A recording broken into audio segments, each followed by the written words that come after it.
नमस्ते बच्चों, हम 10वीं कक्षा के वार्षिक प्रश्न पत्र नमूना यानी मॉडल पेपर के बारे में हम पूर्व ज्ञान यानी प्रीवियस क्लास में बताते रहे हैं। उसमें हम 4 यानी फिल इन द ब्लैंक्स यानी हमें व्याकरण रूपी हमें वाक्य हमें यहाँ जान लेते हैं। तो हम 4वां आकर शरद भरत के लिए किताब खरीदी, वहां तक हमें पूर्व ज्ञान में हो गया है। तो 5वां देखिए बच्चों, 5वां वाक्य यह है कि प्रोफेसर दीपेश की मुलाकात एक अंतरिक्ष से हुई है। प्रोफेसर दीपेश की मुलाकात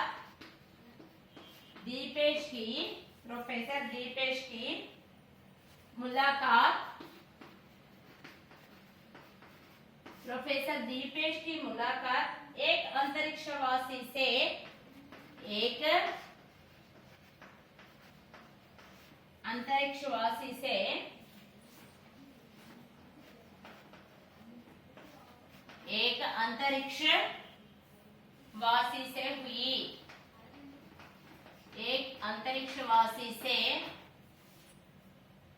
हुई। यह हमें इस तरह वाक्य दिया गया है बच्चों, 5वां वाक्य, और यहाँ बताया गया है कि वाक्य के आधार पर सही जोड़ी पहचान कर लिखिए यानी సరైనటువంటి जोड़ी यानी जोड़ी సరైనటువంటి జత, सही जोड़ी पहचान कर लिखिए।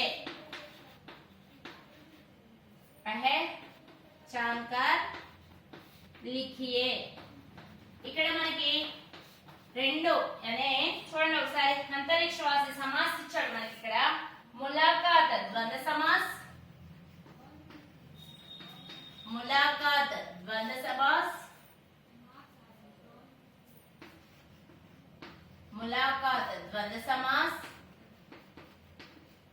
और दूसरी जोड़ी आकर अंतरिक्षवासी तत्पुरुष समास, और दूसरी जोड़ी आकर अंतरिक्षवासी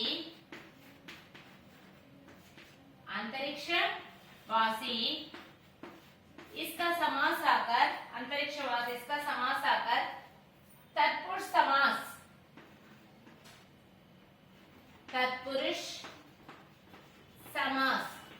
तो हमें इस वाक्य में क्या दिया गया है? हमें अंतरिक्षवासी दिया गया है। तो इसका उत्तर हम क्या लिख सकते हैं? कौन सी सही जोड़ी है यहाँ पर? अंतरिक्षवासी तत्पुरुष समास, यह जोड़ी यहाँ करेक्ट है। अंतरिक्षवासी, यहाँ हमें आंसर यह है कि अंतरिक्षवासी तत्पुरुष समास, यह जोड़ी सही है। यह जोड़ी इसका आंसर जो है मैं केविचड़म ఒకసారి ప్రొఫెసర్ మా 10th క్లాస్ లో మనము యాన్యువల్ ఎగ్జామ్ మోడల్ పేపర్ గురించి చెప్పుకుంటూ ఉన్నాం నాన్న. ఫస్ట్ 4 బ్లాంక్స్ మనకి కంప్లీట్ చేసాము లాస్ట్ ప్రీవియస్ క్లాస్ లో. 5th బ్లాంక్ వచ్చేసి మనకి సమాసానికి సంబంధించినటువంటి ఒక బ్లాంక్ ఇస్తాడు. ఫస్ట్ బ్లాంక్ దేని గురించి చెప్పుకున్నాం మనము? తత్సం తద్భవ శబ్దకి సంబంధించినటువంటి, అంటే తత్సం శబ్దకి తద్భవ శబ్ద ఏంటి అనేటువంటిది అడుగుతాడు, అది ఫస్ట్ బ్లాంక్. సెకండ్ బ్లాంక్ వచ్చేసి మనకి క్రియా విశేషణ్, క్రియ యొక్క ఇంపార్టెన్స్ అంటే యాడ్వర్బ్ గురించి అడుగుతాడు, అది సెకండ్ బ్లాంక్. థర్డ్ బ్లాంక్ వచ్చేసి మనకి నెంబర్ అన్నమాట, అంటే సంఖ్యా రూపం. వాడు నెంబర్ ఇస్తాడు మనకి క్వశ్చన్ పేపర్ లో, మనం ఏ రాయాల్సి ఉంటుంది? దాన్ని వర్డ్స్ లో అన్నమాట, వర్డ్ సంఖ్యా రూపంలో రాయాల్సి ఉంటుంది, అది థర్డ్ బ్లాంక్. ఫోర్త్ బ్లాంక్ వచ్చేసి కారక చిహ్నాలు, మన తెలుగులో ఉంటాయి చూసారా, ప్రథమా విభక్తి, డు, ము, బులు, ద్వితీయ విభక్తి, నిన్ను, నన్ను, కుర్చీ గురించి. అదే విధంగా కర్తాకారక, కర్మకారక, కారణకారక, సంప్రదాయకారక, అపాదానకారక అని చెప్పేసి మనకి 8 రకాలైనటువంటి కారక చిహ్నాలు ఉంటాయి. సో నే, కో, తర్వాత సే, కేలియే, ఇవన్నీ కూడా మనకి కారక చిహ్నాలు, కారక సింబల్స్ అనేటువంటివి ఉంటాయి. దానికి సంబంధించినటువంటి బిట్ ఒకటి 4th వన్లో ఇచ్చాడు మనకి. నెక్స్ట్ 5th వన్ సమాసాలకి సంబంధించినటువంటి సమాసం అన్నమాట.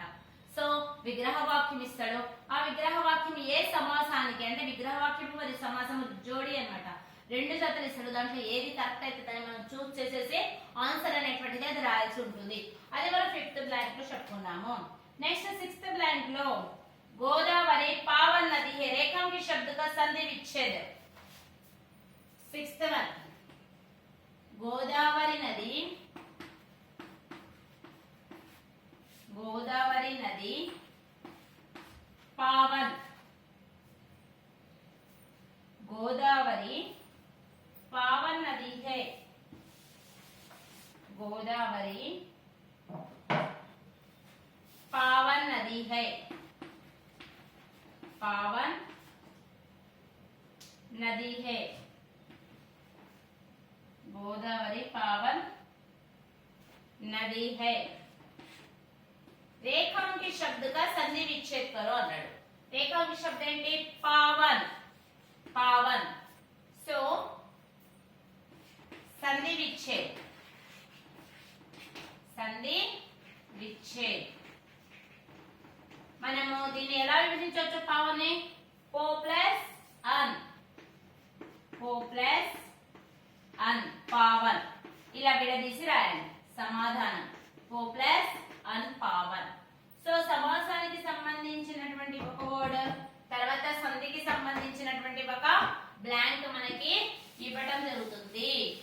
वार्षिक परीक्षा नमूने में 5 और 6 समास के लिए एक वाक्य यानी समास पहचान कर लिखने का, और जो शब्द दिया है उसका संधि, संधि यानी अलग करके, यह विच्छिन्न करके, संधि विच्छिन्न करके लिखने का भी एक वाक्य यहाँ दिया गया है। अरे 5वां और 6वां समास और संधि के बारे में हमें व्याकरण में आता है।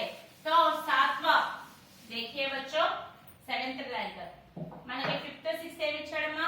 ఒకడేమో సమాస రూపం అన్నమాట, విగ్రహ వాక్యం ఇచ్చి దాని యొక్క సమాసాన్ని మనకి గుర్తించమని చెప్పాడు। తర్వాత 6th వన్ వచ్చేసి ఒక వర్డ్ ఇచ్చేసి దానికి సంధి విగ్రహ రూపం రాయాలంటే సంధి విచ్ఛేదం చేసి రాయాలని చెప్పాడు అన్నమాట। 5th 6th అయిపోయింది।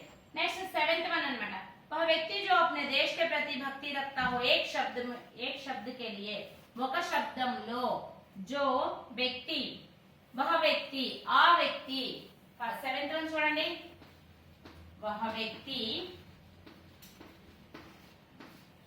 वह व्यक्ति जो अपने देश के प्रति, वह व्यक्ति जो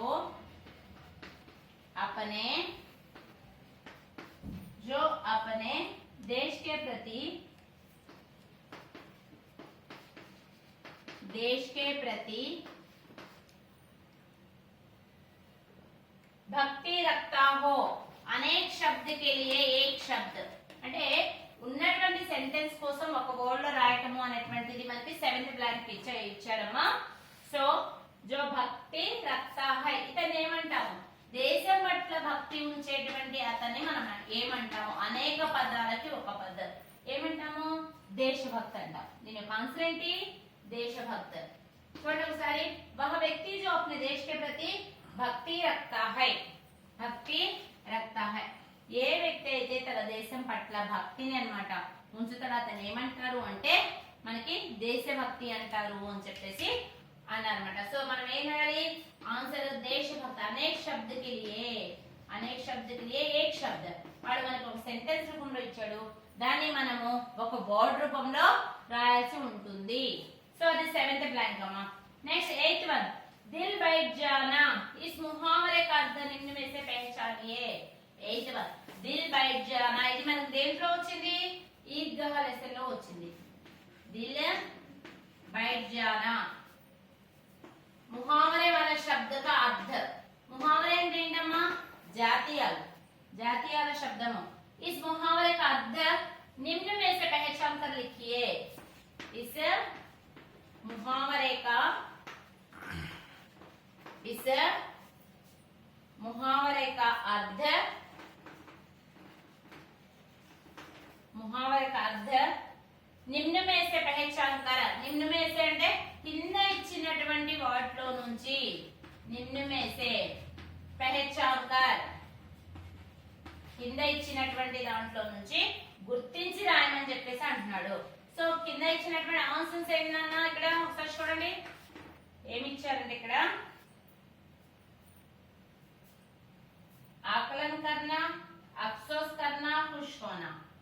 3 ఇచ్చాడు మనకి ఇక్కడ ఇలా సింబల్ ఇచ్చేసి మనకి 3 ఇచ్చాడు ఇక్కడ ఆన్సర్స్ 3 ఇచ్చాడు. అదేంటంటే ఫస్ట్ వన్ आकलन करना और सेकंड వచ్చేసి సెకండ్ ఆన్సర్ వచ్చేసి అఫ్సోస్ करना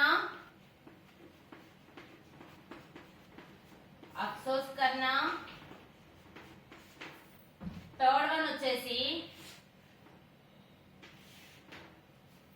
వన్ వచ్చేసి खुश होना ఫస్ట్ మనకి మూడిటికి మీనింగ్స్ తెలిసినాయి అనుకున్నామా.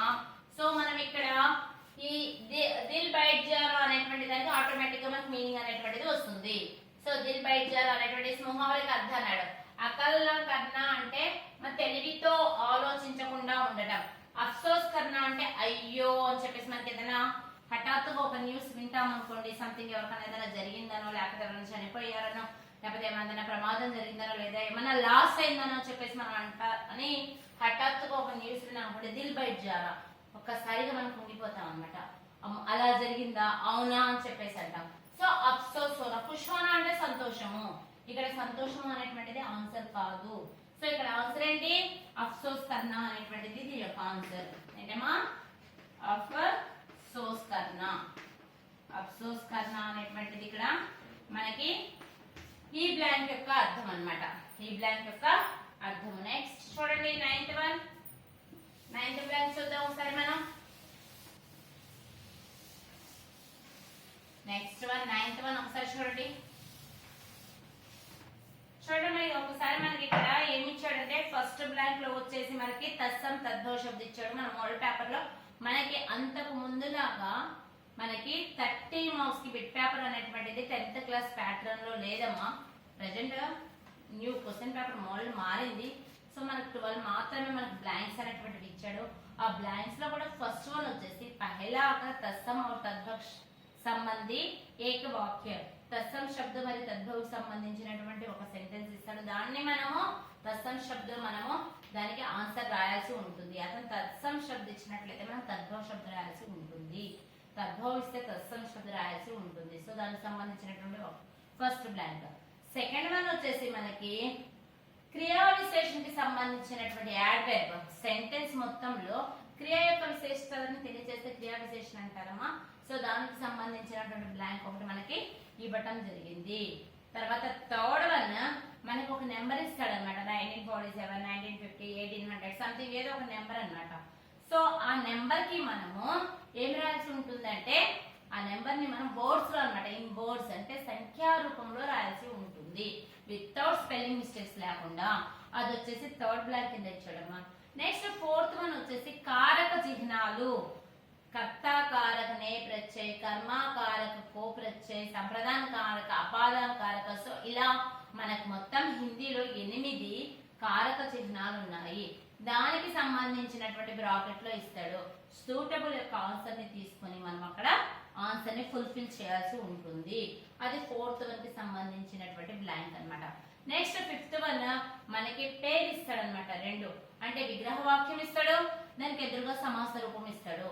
సో మనకి ఏ పేరు కరెక్ట్ అంటే ఏ విగ్రహ వాక్యానికి ఏ సమాసం వస్తుంది అనేటువంటిది ఆ సెంటెన్స్ లో ఉన్నటువంటి దాన్ని బట్టి మనం చూస్ చేసేసి అక్కడ ఆన్సర్ రాయాల్సి ఉంటుంది. అంటే సమాసానికి సంబంధించినటువంటి ఒక బ్లాంక్ అన్నమాట. అది fifth blank. Next sixth blank లో ఒక వర్డ్ అన్నమాట. అంటే ఒక సెంటెన్స్ ఇస్తాడు, దాంట్లో ఒక వర్డ్ ని రేఖాంకించుకరే అనే రేఖాంకిత్ కరికే కింద అండర్లైన్ చేసిస్తాడు. ఆ వర్డ్ కి మనం సంధి విచ్ఛేదాలి అనే విడదీసి రాయాలి. అది వచ్చేసి మనకి సిక్స్త్ బ్లాంక్ వస్తుంది. నెక్స్ట్ సెవెంత్ వన్ లో అనేక శబ్ద కే లియే ఏక్ శబ్ద అంటే సెంటెన్స్ మొత్తం అన్నమాట. ఎవరైతే దేశం పట్ల భక్తి ఉన్నాడో అనేటువంటిది మొత్తం ఒక సెంటెన్స్. దాన్ని అనేక శబ్ద కే లియే ఏక్ శబ్ద, అనేక శబ్దాల కోసం ఒక శబ్దము అనేటువంటిది ఇచ్చాడు. సో దాన్ని మనం ఆన్సర్ రాయాల్సి ఉంటుంది. సో ఒక వర్డ్ అన్నమాట, అనేక శబ్ద కే లియే ఏక్ శబ్ద. తర్వాత దిల్ బైట్ జానా అంటే మనకి 3 మీనింగ్స్ ఇచ్చాడు దిల్ బైట్ జానా అనేటువంటి దానికి. సో మనకి మీనింగ్ అంతా తెలిసినట్లయితే జాతీయాల యొక్క మీనింగ్ మనం అక్కడ తెలుసుకోవాల్సి ఉంటుంది. 8th వరకు ఇప్పుడు మనం చెప్పుకున్నాం.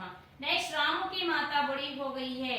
నెక్స్ట్ లింగ बदलकर वाक्य लिखिए. లింగ కి సంబంధించినటువంటివి ఇప్పుడు వరకు मां 10वीं कक्षा के छात्र हम पूर्व ज्ञान और इस आज कक्षा में हमें वार्षिक परीक्षा के नमूने के बारे में यानी व्याकरण के वाक्य के बारे में जानकारी दे रहे हैं. तो अगले वाक्य अगली कक्षा में बताएंगे बच्चों. यानी धन्यवाद.